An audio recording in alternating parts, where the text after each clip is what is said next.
Crunch. 5, 7, 7.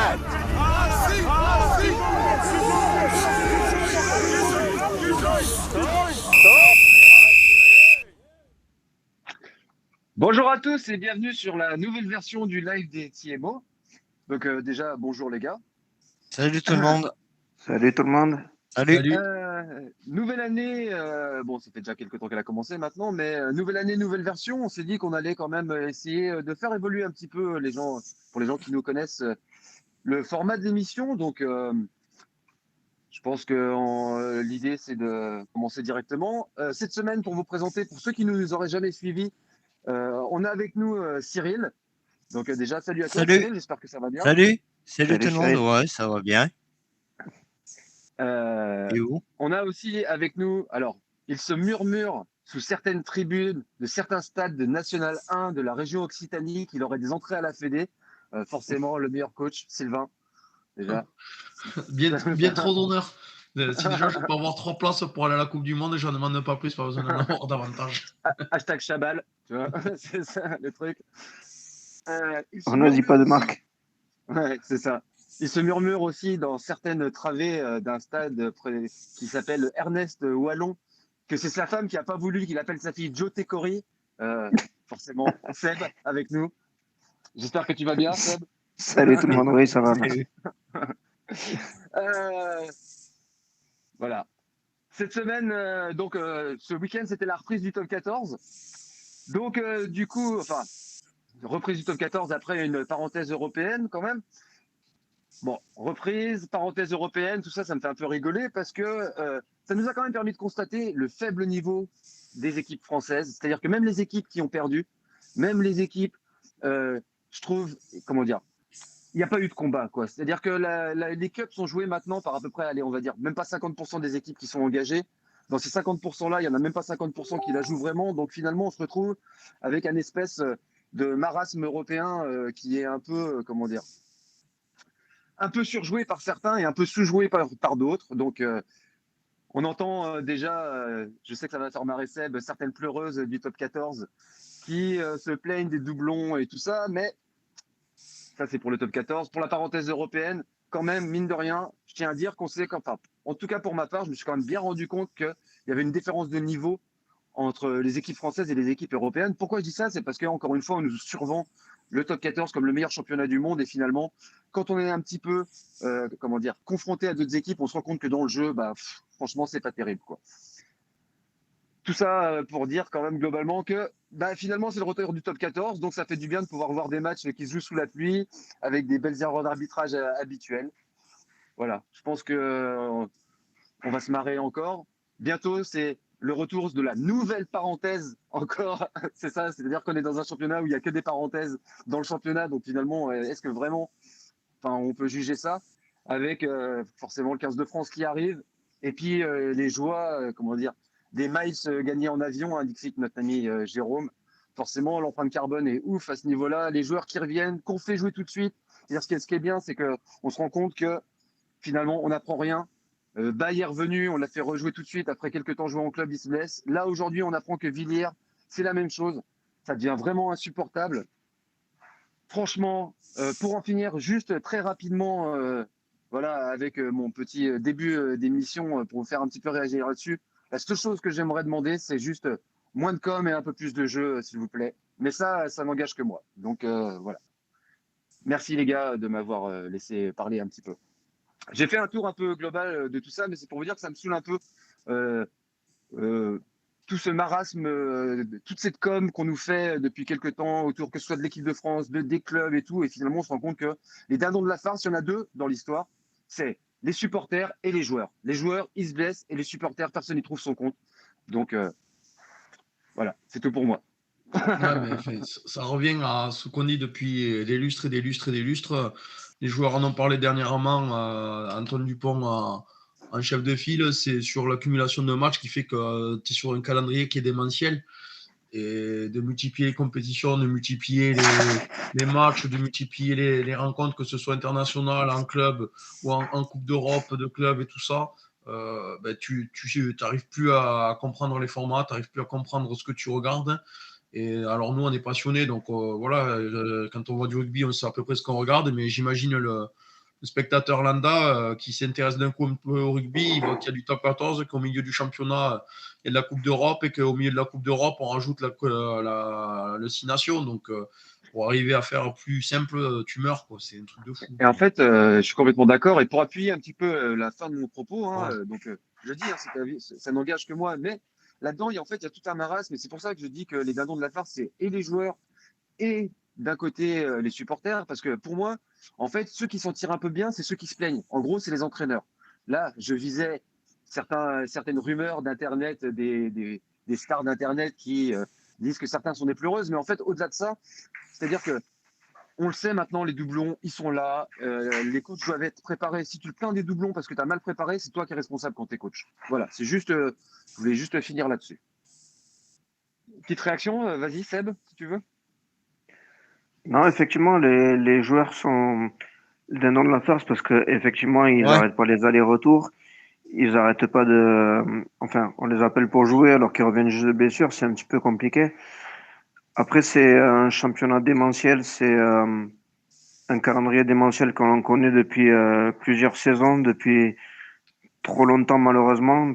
Comme j'ai déjà dit sur cette antenne, les gens sont incapables de voir plus loin que le bout de leur nez pour se réunir autour d'une table et tirer vers un même objectif qui pourrait arranger tout le monde. Parce qu'il y en a qui préfèrent évidemment un top 14 parce que pour leurs intérêts personnels, c'est préférable. D'autres qui préféreraient un top 12 mais qui n'ont pas les coronesses de l'expliquer clairement parce que ça serait dans leur intérêt, mais parce que dans l'intérêt financier au plus haut point des uns, des autres, on n'ose pas le dire clairement. Et finalement, la table est trop petite pour que tout le monde se mette autour pour exprimer les intérêts communs de tous. Et il s'agirait d'espérer que on n'arrive pas au mois de novembre parce qu'on n'arrête pas de crier haut et fort que la fédération, comme la ligue, tout le monde tire dans le même sens, soi-disant, avec les clubs. Il ne s'agirait pas d'arriver avec tous ces excès, d'arriver à la Coupe du Monde avec un trop grand nombre de blessés, ce qui est en train d'arriver maintenant. Et comme tu disais, Ben, les dindons de la farce, effectivement, les spectateurs aussi. Parce que quand tu vas voir un match une semaine avant l'équipe de France, voire même en même temps que l'équipe de France, quand tu vas voir ton équipe jouer, ton équipe qui est privée de ses meilleurs joueurs, c'est toujours compliqué Ouais. quand les abonnés payent leur abonnement au début de la saison, que sur tel match, ben, tu verras pas Antoine Dupont jouer contre Cobus Reynard, c'est un petit peu dommage. Pour ne citer que, par exemple, hein, mais après, effectivement, comme tu disais, Ben, c'est quelque chose que l'on sait depuis le début de la saison. Il faut le préparer. Mais après, ce qu'on ne sait pas depuis le début de la saison, c'est qui va être appelé, combien de joueurs par club, combien de joueurs vont faire les allers-retours. Et c'est un petit peu compliqué pour les soi-disant pleureuses qui ne sont pas des pleureuses. Je suis complètement d'accord. Et avant de te laisser la parole, Cyril, en fait, pour appuyer un petit peu ton propos aussi, le meilleur exemple, c'est je crois que le match Toulon-Toulouse va se dérouler pendant les doublons et c'est un match qui est délocalisé au Vélodrome. C'est-à-dire que ils essayent de faire une opération commerciale en délocalisant au Vélodrome pour vendre de la place parce qu'on sait que les clubs c'est déjà compliqué et il va falloir vendre sur des équipes qui ne sont pas les équipes que les gens vont vouloir voir. Clairement, on va le dire ça forcément parce qu'il n'y aura pas Villiers, il n'y aura pas Olivon, il n'y aura pas tous les Toulousains, il n'y aura pas tout ça. Donc forcément, c'est un peu moins sexy et un peu moins vendeur quand même, quoi.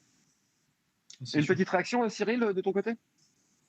Moi, je dis, bon, d'un côté, tout le monde a raison, mais je trouve que vraiment la fédération, je trouve que c'est exagéré parce que pénaliser tous les clubs, que ce soit le top 14, Pro D2 ou etc., c'est pas normal parce que ils font faire le championnat top 14, ils font faire la Coupe d'Europe, ils font faire le tournoi destination et maintenant ça va être la Coupe du Monde.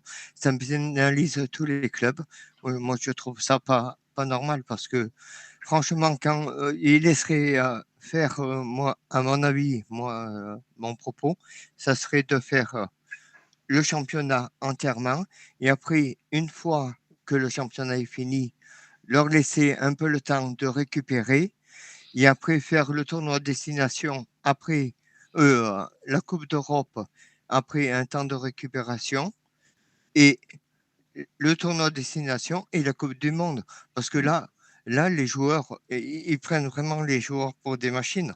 Parce que on ne peut pas tout faire en même temps. On ne peut pas faire le championnat, on ne peut pas faire la Coupe d'Europe, destination et la Coupe du Monde.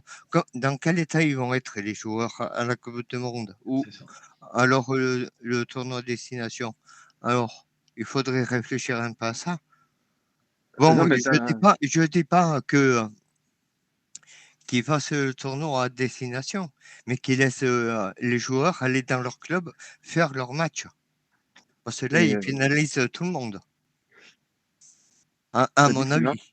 Ouais, Vas-y, juste Sylvain. pour aller dans le sens de Cyril, après je te laisse enchaîner Ben, mais sur voilà, l'accumulation et tout ça, en plus, je trouve que c'est un non-sens cette espèce de Coupe d'Europe où on va avoir des clubs promus de Pro D2 qui déjà ont du mal à se structurer et monter un squad correct pour préparer le top 14. Ils ont que 2 mois parce qu'avec l'access match et tout ça de Pro D2, ça, ils ont vraiment un créneau de tir très très court pour arriver à se renforcer un petit peu avant l'accès en top 14. Et une fois qu'ils arrivent en top 14, on te dit, t'es dans le meilleur championnat européen, maintenant, tu as la Coupe d'Europe. Donc, déjà, les mecs, ils ont du mal à être alignés sur le top 14. Et en plus de ça, on leur ajoute des matchs européens. Donc, bon, voilà, pour Bayonne, cette année, les années précédentes, c'était un peu pareil. C'est compliqué même pas d'être compétitif, mais de pouvoir présenter une équipe qui tient la route sur les 2 tableaux, parce que s'ils veulent prioriser le top 14, ce qui est logique, ça se fait au détriment de la Coupe d'Europe. Ils ne vont pas envoyer leurs 15 types à chaque fois sur les 4 matchs européens. Donc ça perd un peu de sa saveur. Et c'est là où, comme tu disais Cyril, il y a toute l'hérésie qui fait qu'on demande à des clubs promus de jouer une Coupe d'Europe, quoi. C'est ça. C'est-à-dire des joueurs qui déjà, enfin des équipes qui déjà galèrent, on en avait déjà parlé, à faire leur recrutement, parce que ça arrive assez tard en fin de saison pour trouver des joueurs, et là ils se retrouvent à devoir jouer en plus des Coupes d'Europe. C'est assez compliqué, mais le dossier, c'est-à-dire c'est un éternel, comment dire, un éternel recommencement, on en a déjà parlé, mais je pense qu'on en reparlera et qu'on prendra le temps. Euh, le top 14 dans sa formule actuelle ne laisse pas forcément la place à tout le reste. Donc, est-ce que c'est ça qu'il faut modifier, ou les coupes, ou le tournoi, je sais pas, mais enfin bon. Je pense qu'on a fait un peu le tour de la question. Alors, pour les gens qui nous regardent, pour expliquer un petit peu, donc nouvelle année, tous les scores s'affichent au-dessus de nous. Vous voyez, les scores du week-end de top 14 s'affichent, donc vous avez juste à regarder et à suivre. Ça défile et comme ça, vous pouvez savoir directement les scores. Petit changement cette année, on a décidé de moins détailler les matchs de top 14 et faire plutôt des sujets et des chroniques. Et dans ce cadre-là, la prochaine chronique, c'est notre cher Sylvain avec sa jolie chronique qui s'appelle On va s'en mêler. Bon, Vas-y, quand tu alors, veux. Allez. ben, ok, c'est parti les gars. Donc du coup, pour ma première chronique de On va s'en mêler, je voulais vous parler de Mathias Dangen, donc ce jeune joueur de 17 ans qui est junior au stade Bagnéret, qui a subi une mauvaise chute après un plaquage dangereux. Je pense que vous avez sûrement vu passer l'info sur les réseaux. Ça a tourné pas mal de temps sur la fin d'année, là, au mois de décembre. Parce que voilà, suite à son plaquage dangereux où il est retombé sur le cervical, en fait, ça l'a rendu tétraplégique. Donc voilà, juste pour info, le stade Bagnéret, c'était un grand club du rugby français dans les années 70-80 et qui a vu passer quand même pas mal d'internationaux pour l'époque avec Jean Gachassin, Jean-Michel Aguirre qui était avant Blanco, l'un des meilleurs arrières français, et Roland Bertrand qui avait 69 sélections, chose qui était déjà énorme pour l'époque. Donc par rapport à Mathias, il y arrivait le pire, et pourtant c'est dans cette tragédie que le rugby nous a offert ce qu'il a de plus beau, c'est sa solidarité. Une vraie solidarité qui s'est exprimée à tous les instants depuis son tragique accident. Ça a été des bannières et des banderoles qui ont été déployées dans les stades, des pancartes de photos d'après-match, bon courage Mathias, des maillots d'entraînement de ses ex-coéquipiers et de son club avec marqué courage Mathias sur le torse, des messages de capitaine de joueurs emblématiques comme Saïdi Reich à Brive ou Bastaro, Charles Livon, Aubin Weber ou Thierry Louvet pour le RCT, des maillots dédicacés par les clubs pro, des clubs semi-pro et même amateurs qui lui ont tous envoyé un maillot en signe de soutien.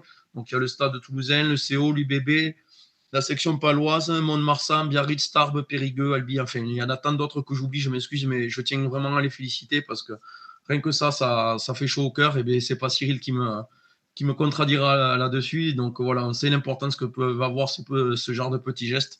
Il y a même d'autres fédérations qui ont eu des pensées, des attentions pour Mathias. Il y a des équipes de pétanque et tout ça qui ont participé sur la cagnotte qui a été créée pour lui. Et après, surtout le monde amateur qui a fait preuve d'une générosité, d'un cœur sans faille avec ils ont reversé les bourriches de certains matchs, ils ont reversé une partie de leurs recettes sur la cagnotte donc Litchi qui était dédiée à Mathias. Donc en fait, c'est pas loin de 3 millions de vues sur la page Facebook du Stade Bagnéret en un mois qui ont permis de soutenir Fabienne et Jérôme, les parents de Mathias, dans leur nouveau combat qu'ils ont amené. Parce que maintenant, après 5 semaines de soins intensifs à Purpan, à Toulouse, là, après son opération, maintenant, il vient d'intégrer un centre de rééducation. Et la solidarité du monde du rugby a permis à ses parents en fait, de trouver un appartement proche de là où Mathias va redémarrer sa rééducation et sa nouvelle vie. Donc, voilà, c'est dans cette tragédie qu'on se rend compte que la solidarité du rugby est magnifique. Et voilà, donc... ils ont été invités par la fédération française à Cap-Breton à venir voir l'équipe de France. Donc, c'est pareil, une petite attention qui fait qu'en dînant avec les pros, en rencontrant tout le staff de Galtier et les joueurs, c'est des petits gestes simples qui sont venus pour en fait réconforter les parents. Mais après, moi, il y a juste une ombre que j'aimerais quand même relever, et après, j'en termine là-dessus. C'est l'attitude de l'UNSS, donc c'est l'organisme qui gère le sport scolaire au niveau des collèges, qui a suspendu en fait durant presque un mois toute rencontre et tout événement sportif suite à l'accident de Mathias parce que la pratique était dangereuse et il fallait essayer de comprendre ce qui s'était passé. Donc enfin, en tant qu'éducateur, voilà, je comprends tout à fait la solidarité et l'inquiétude que ça a généré, mais à titre perso, c'est une tragédie qui arrive à Mathias et même si on a des accidents de moto ou de voiture tous les jours, en fait, c'est pas pour autant qu'on suspend l'utilisation des véhicules, quoi. Il y a d'autres fédérations, par exemple l'équitation, qui peuvent amener aux mêmes blessures. Hein, et pourtant, on n'autorise pas, on n'interdit pas les cavaliers de galoper sur leurs chevaux. Donc, je comprends que c'est une tragédie qui arrive à Mathias. Par contre, c'est le cauchemar de tous les éducateurs, de tous les profs de sport qui veulent essayer d'avoir une meilleure pratique, de favoriser la sécurité de de leurs pratiquants et de se voir d'un coup suspendu par l'UNSS, voilà, sans plus d'informations que ça, à part juste il y a eu un accident, on arrête tout. Je trouve que ça a jeté vraiment le discrédit sur les professionnels que sont les profs de sport et les éducateurs sportifs. Donc voilà, depuis le 20 janvier, ça a évolué. Donc maintenant, la pratique sportive à l'UNSS a repris avec ce qui paraît logique, des mesures de pédagogie renforcées sur les règles et la sécurité. Mais bon, j'ai envie de dire que c'est un peu dommage pour tous les profs qui veulent changer l'image du jeu, que c'est le sport violent ou un sport de contact. Non, on apprend aux joueurs dès le plus jeune âge à plaquer en sécurité et plus ils maîtriseront ce geste-là tôt, plus ils pourront pratiquer le rugby en toute sécurité. Donc, ouais, ça reste une tragédie, c'est dommage, mais j'espère juste que par ma chronique, moi aussi, j'aurais pu contribuer à soutenir Mathias à ma modeste manière. Et vraiment, j'encourage Fabienne et Jérôme, ses parents, dans ce dur moment. Et j'ai envie de leur dire, comme on dit généralement sur le terrain, lâchez rien et courage à vous, quoi. Oui, honnêtement, c'est bravo à toi. C'est compliqué de rester insensible à ça et honnêtement, il n'y a pas grand-chose à ajouter après ce que tu as dit. Enfin, honnêtement, tout est dit là-dedans et concernant la pratique du sport à l'école, c'est vrai que c'est assez particulier le traitement qui a été fait de toute cette affaire-là, quoi. Et c'est vraiment malheureux. Et malgré tout, il y a quand même un jeune qui est blessé et c'est quand même le plus important. Pour les gens qui nous regardent, j'ai fait un petit diaporama rapide. Alors, c'est une liste non exhaustive des gens qui ont aidé. J'ai fait avec ce que j'ai trouvé comme photo. Mais déjà, pour vous dire qu'il y a eu beaucoup, beaucoup de gens qui ont aidé et qui ont transmis des messages. Donc, la solidarité est quand même bel et bien là. Quelqu'un veut rajouter quelque chose? Désolé, j'espère que je n'ai pas plombé l'ambiance quand même avec ma chronique, mais voilà. En tant qu'éducateur, c'est quelque chose qui me tenait à cœur, quoi. Non, mais c'est complètement, comment dire, c'est complètement compréhensible et complètement normal, en fait. Voilà. Il y a rien de, comment dire, c'est compliqué un peu d'enchaîner là-dessus sans tomber dans quelque chose qui est pathos et qui n'aurait pas déjà été dit. Donc, plutôt, voilà, s'abstenir. Vas-y, Sab, excuse-moi. Non, juste pour dire que finalement, c'est le rugby dans sa globalité, c'est-à-dire les risques, les dangers que comporte un sport d'affrontement, un sport de combat, qu'il faut faire dans les bonnes techniques, s'appliquer autant au niveau formateur qu'au niveau des jeunes, bien écouter les consignes, bien respecter les techniques, bien suivre. Et puis après, malheureusement, quand un tel accident arrive, parce que je pense que véritablement c'est un accident, je pense qu'à cet âge-là, il y a pas de méchanceté, il y a pas de mauvais gestes précisément ou quoi, mais après en découle forcément les bons côtés du rugby, c'est-à-dire toute la solidarité, le bon état d'esprit des uns des autres. Euh, voilà, on peut que saluer cet état d'esprit et surtout lui souhaiter un jour de pouvoir pas forcément rejouer, mais de pouvoir avoir le meilleur destin qui pourrait lui arriver et surtout ses parents le plus grand courage et qu'il puisse avoir beaucoup de plaisir à retourner dans les stades un jour, ne serait-ce que pour assister à des matchs de son équipe préférée. Pas de problème. Allez, pour relancer tout ça, pour éviter qu'on tombe dans un petit rythme tristouille, ce que je vais faire, c'est que je vous propose un petit point rapide au classement du top 14, comme ça va nous permettre de nous relancer un petit peu. Et puis après, on aura la terrible chronique du terrible Cyril. Attention. Allez, on avance un petit peu pour essayer de reprendre tac, tranquillement. Juste un petit point top 14. Donc, il y a eu des matchs ce week-end. Ça a été un peu compliqué pour certaines équipes. Il y a eu des surprises.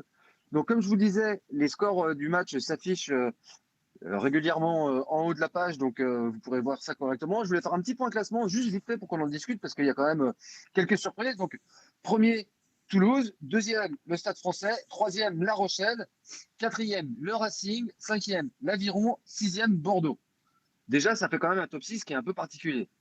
On peut déjà, sans trop se machiner, le fait qu'il y ait quand même l'Aviron dans le top 6 et qu'il se maintienne, parce qu'il y a ça aussi, c'est-à-dire que on pouvait rigoler au départ du fait que l'Aviron vienne un peu comme ça dans le top 6. Mine de rien, ils se maintiennent là. Donc, ça veut dire qu'ils ont quand même un niveau qui est constant et qui est relativement bon, quoi. Donc, après, au niveau de la 7e, on a le Loup. 8e, Montpellier. 9e, le RCT. 10e, Castres. Ce qu'il faut savoir quand même, c'est qu'entre le 9e et le 2e, il n'y a que 11 points. Donc, c'est pas folichon. Non plus, et c'est pas des écarts. Bon, Toulouse a pris de l'avance, il est un peu loin devant, mais autrement, quand même, dans le reste, c'est assez compact. Et donc, pour la fin, on était à 11e Clermont, 12e la section, 13e Brive, 14e l'USAP. Mais là, c'est quand même pareil. Entre le 9e qui est le RCT et le 13e qui est Brive, il n'y a que 10 points aussi. Donc, c'est quand même relativement serré. Voilà. C'était Mais juste pour faire un petit point ça rapide. revient à un championnat à 10. C'est ce qu'on avait dit, c'est qu'en fait, en début d'année, tu as 10 clubs qui vont se battre pour être dans les 6 et tu en as 4 qui vont se battre pour éviter la relégation de la 14e place ou l'access match de la 13e. Donc voilà, il y a un championnat à 10 qui se profile. Et c'est vrai qu'il y a un peu de surprise avec Bayonne qui fait preuve de constance depuis le début de la saison, puisqu'ils en sont à 8 matchs à Jean Daugé, c'est 8 matchs à guichet fermé et 8 victoires à domicile. Donc voilà, ils ont fait en sorte que leur terrain soit un bastion difficile à prendre. Et pour le moment, personne n'y est arrivé. Et donc c'est beau. Moi, je trouve ça beau d'avoir un club promu qui, au lieu de faire son objectif sur le maintien, et ils prennent les matchs, ils regardent où ils en sont. Et ça se trouve, ils vont offrir des phases finales à leurs spectateurs. Et quand on connaît la chaleur du peuple basque envers son équipe, s'ils font des phases finales, ça promet de grands moments du côté du Pays basque, ça c'est certain. C'est clair, et ça sera mérité. Allez, on avance un petit peu et on s'est dit qu'on allait laisser une tribune assez libre à notre ami Cyril qui est parmi nous. Et vu que Cyril, il a quand même eu un caractère assez trempé et une langue relativement acérée, on s'est dit qu'on allait appeler ça Cyril se fâche. Allez, Cyril, c'est à toi, quand tu Oui, veux. j'ai à me fâcher, oui. Ah. Si on peut dire, je me fâchais un peu sur les arbitres, ça. Moi, je trouve pas, moi, je dis, le top 14, que ça soit le top 14 ou qu'importe, on met pas des arbitres étrangers. C'est-à-dire, comme Toulouse, là, il met un arbitre australien. Non, tu mets un arbitre français, c'est top 14. Comme la Coupe d'Europe, d'accord que tu mettes un arbitre au hasard. Mais, et puis, les fautes qu'ils font, les arbitres. À un moment, j'ai eu un match, je ne me rappelle plus lequel c'est comme match, il y a un plaquage affreux. L'arbitre, il dit rien. L'autre, il fait un petit plaquage, il donne un carton jaune. C'est pas normal. Moi, je trouve que la logique des arbitres, il faudrait qu'ils changent un peu. Parce que vraiment, le plaquage était vraiment affreux. Donc, je sais pas. L'autre qui fait une petite bavure, il ramasse un carton jaune. Et l'autre qui fait une faute grave, il ramasse rien. Non, non, non. Moi, j'en veux un peu aux arbitres. Mais bon, c'est comme ça, on peut rien dire. L'arbitre est le roi sur le terrain. Mais bon, Oh, oh, moi, je l'aurais mangé, l'arbitre. pardon. Ça, c'est sûr. Je l'aurais mangé avec des frites ou avec des petits pois. Mais bon, on- Pas de marque, pas de marque. mais non, c'est gentil, ça. Parce que franchement, on voit des trucs, franchement, que. Mais dans tout ça, je voudrais quand même féliciter Toulouse, Bayonne et Toulon, et bien sûr Perpignan, pour les matchs qu'ils ont fait. Parce que franchement, ça a été vraiment des matchs super faits. Là, c'est un régal à regarder, malgré, bon, comme on a parlé tout à l'heure, qui est des absents. Mais bon, c'est vraiment. Vraiment, le championnat, il va être vraiment serré. Ça va pas se jouer avec beaucoup de points, moi, de différence de points.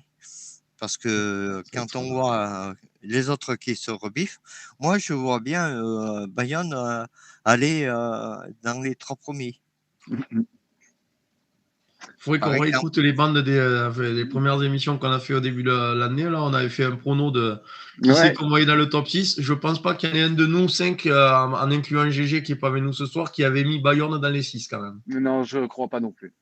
Et du coup, pour te répondre un petit peu, Cyril, alors le but de notre émission, c'est quand même d'amener du débat.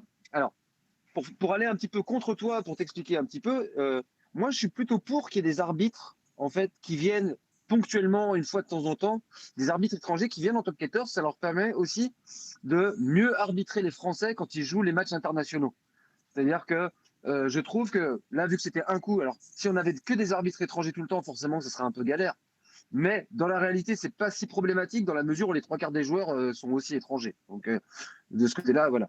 Mais je pense que quand c'est ponctuel comme ça, surtout avant le tournoi et avant en transition des périodes européennes, ça peut leur permettre de se former un petit peu et de diriger un peu mieux les joueurs français Oui, après. mais d'un côté, quand tu es à carton jaune, on donne le carton jaune. On ne Alors, regarde pas en l'air. alors j'allais répondre chaque chose en son temps. C'est vrai. Il n'y a pas de problème.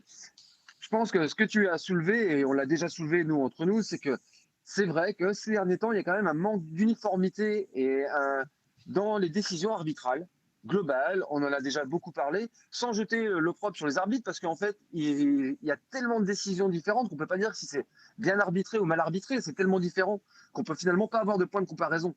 C'est-à-dire que la même action serait toujours arbitrée de la même manière. Il y aurait une fois où le gars arbitre différemment, on pourrait se dire, bah, la fois où c'est arbitré différemment, au moins on sait que c'est pas la bonne. Là, le truc, c'est qu'il y a tellement de manières de juger la même action que finalement, on ne sait même plus euh, la bonne façon de juger. C'est-à-dire que même nous, alors, sans aucune prétention, nous ne sommes que des passionnés, notre avis n'engage que nous ne sommes pas des spécialistes, je tiens à le redire, et c'est quand même très important de le signaler. Mais même nous, il y a des fois où, en étant passionné de rugby, en ayant l'habitude, on se trompe sur des décisions arbitrales où on se dit, ah là, c'est obligé qu'il y ait un rouge. Finalement, le mec, il prend juste une pénalité. Le match d'après, la même truc, on se dit, bah, c'est la même faute que le match d'avant, Du coup, il va se prendre qu'une pénalité. Et là, paf, il sort le rouge. Du coup, c'est ce manque de cohérence dans les décisions qui sont un peu perturbantes, je pense, pour le public en général, quoi. Vas-y, Sylvain. Non, vas-y, Seb, t'allais parler, vas-y. Non, ouais, je voulais dire que le fait de faire venir des arbitres étrangers dans le top 14, c'est quelque chose d'assez généralisé depuis quelques saisons. C'est assez ponctuel, c'est quelques moments dans la saison, juste 2 ou 3 fois comme ça dans la saison.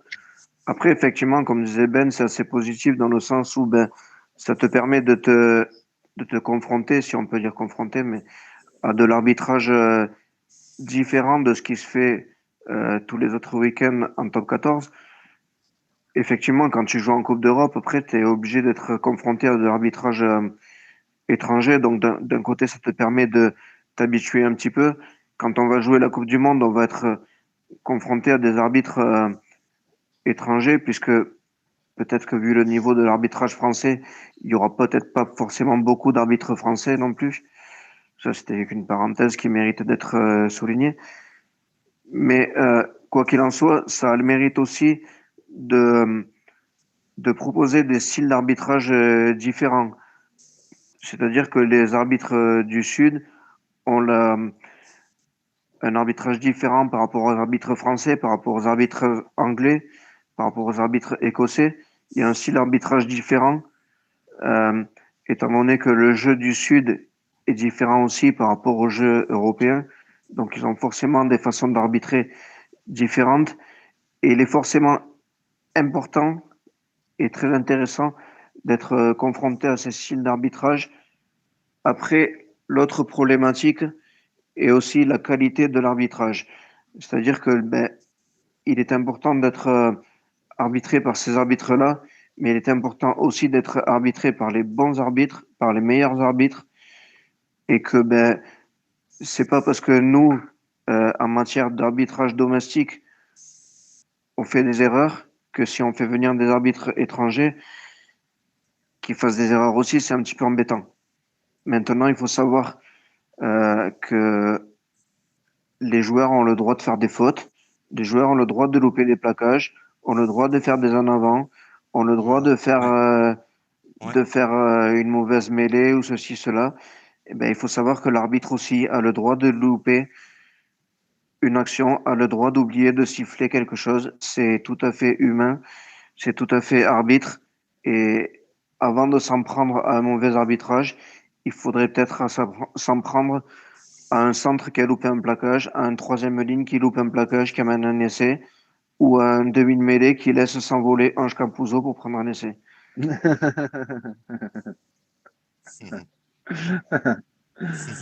Ouais. Bon, je pense Oui. qu'on a tous. Vas-y, Sylvain, excuse-moi. Ouais, alors, enfin, Rigoler. je peux partager. Je comprends vos points de vue et en même temps, j'ai envie de défendre celui de Cyril qui fait que sur le championnat domestique, d'avoir des arbitres internationaux, je suis moyennement emballé par l'idée. Après, c'est vrai que voilà, ça prépare aux joutes européennes, ça prépare les équipes nationales parce que tu sais très bien que quand tu es en Coupe du Monde, c'est pas Garcès, bon, il est à la retraite, mais c'est pas Rénal qui va t'arbitrer le 15 de France, puisque par définition, un arbitre ne peut pas arbitrer sa nation. Donc, on sait très bien qu'au niveau international, tu vas être arbitré par des arbitres britanniques, des arbitres du Sud. Donc voilà, avoir ce côté un peu ouais, sur la formation, ça me dérange moins. Sur le côté domestique, comme l'expliquait Cyril, c'est quand même un peu plus pénalisant quand tu as les micro-arbitres de Canal et même si tu sens que l'arbitre fait quand même quelques efforts de dire 2-3 mots en français, tu es un peu largué sur ce qu'il raconte. Alors quand tu regardes un match international, voilà, tu entends les commandements de la mêlée, tu sais à peu près ce qu'il raconte. Après, quand il va expliquer 2-3 trucs au capitaine, sauf si tu as fait anglais deuxième langue, sinon tu pipes que dalle. Donc voilà, ça perd un peu ce charme que quand tu as un match de top 14, même si c'est bardé d'international. Voilà. Pour le domestique, purement domestique, c'est vrai que j'aime bien entendre les explications des arbitres. Mais après, voilà, je comprends aussi que ça se soit fait de manière ponctuelle, ça se tolère, en fait, on va dire. Ça serait beaucoup plus régulier, ça serait plus chiant à gérer, mais là, de manière ponctuelle, avant le début des destinations, avant des échéances européennes, que ce soit la Challenge Cup ou le Champions Cup, pourquoi pas. Mais que ça se reproduise pas trop tôt, parce que déjà que c'est difficile d'expliquer les règles à des novices, si en plus le mec qui regarde son équipe de cœur, parce que c'est à côté de chez lui, il doit décrypter ce que raconte l'arbitre, ça risque de peut-être pas d'éloigner, mais de complexifier davantage la compréhension des règles. Il y en a 350 000 du profane qui regarderait un match, quoi. C'est clair, c'est exactement ça. Je pense qu'on peut. On a fait un peu le tour, Cyril. Est-ce que ça te va? Tout va bien, ouais. Tout ce qu'il a dit, Sylvain, c'est impeccable. Hein.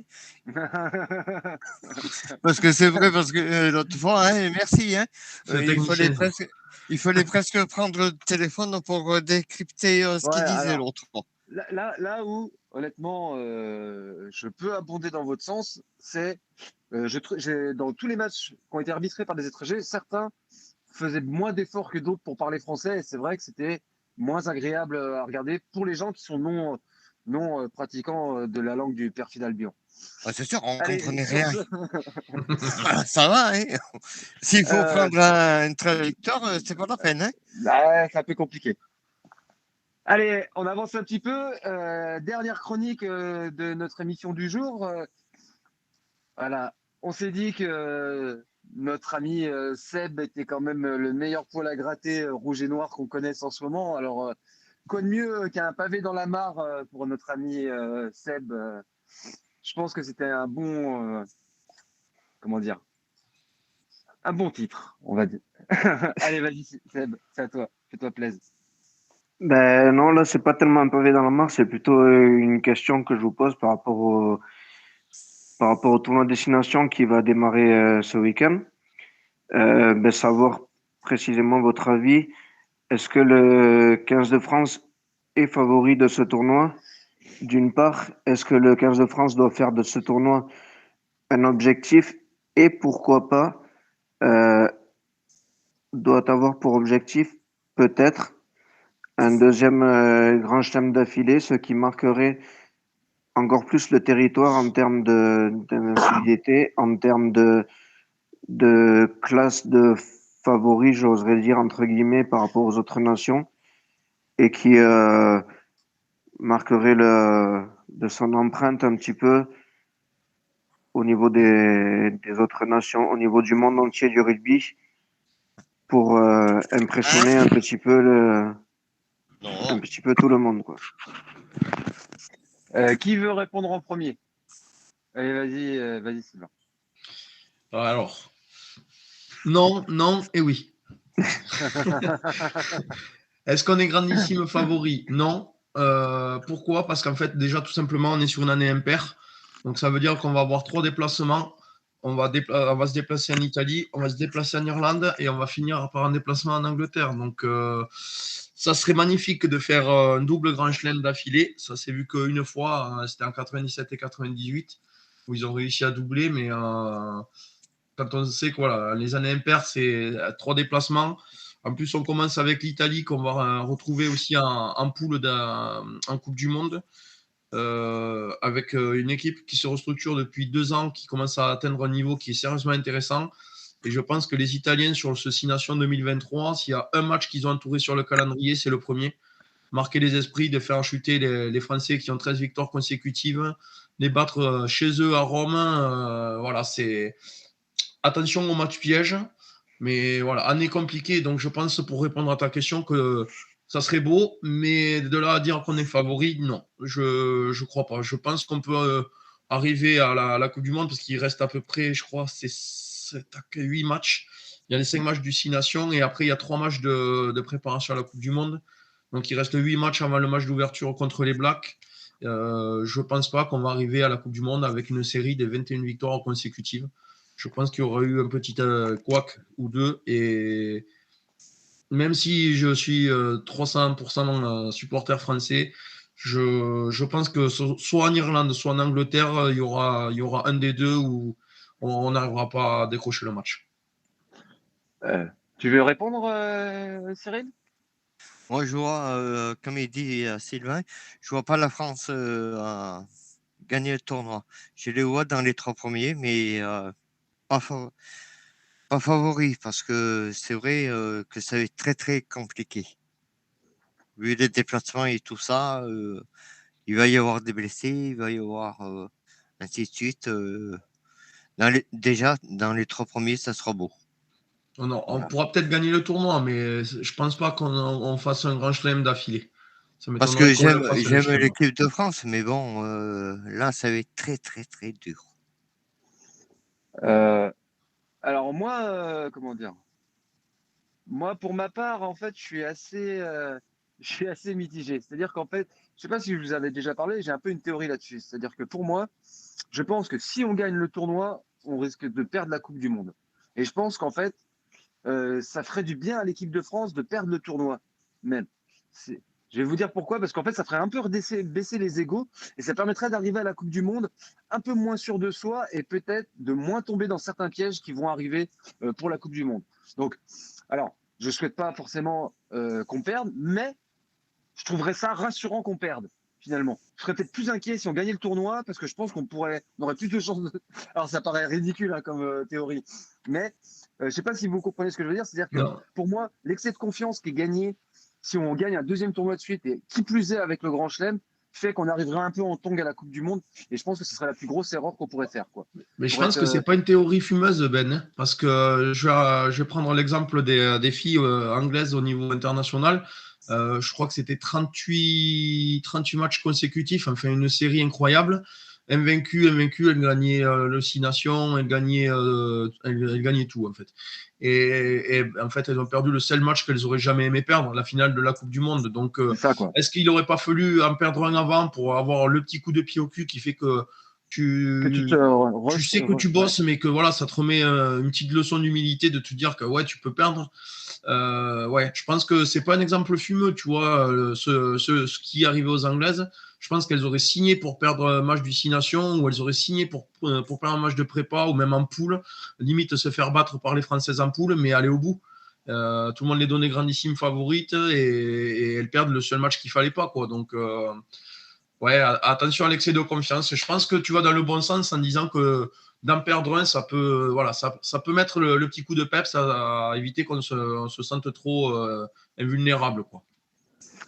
Ben moi, c'est comme ça que je le sens, en tout cas. Donc, Pareil. Pareil. c'est beau de tomber pour une fois sur presque un consensus. Je pense même qu'on devrait arrêter là-dessus tellement qu'on est pas mal.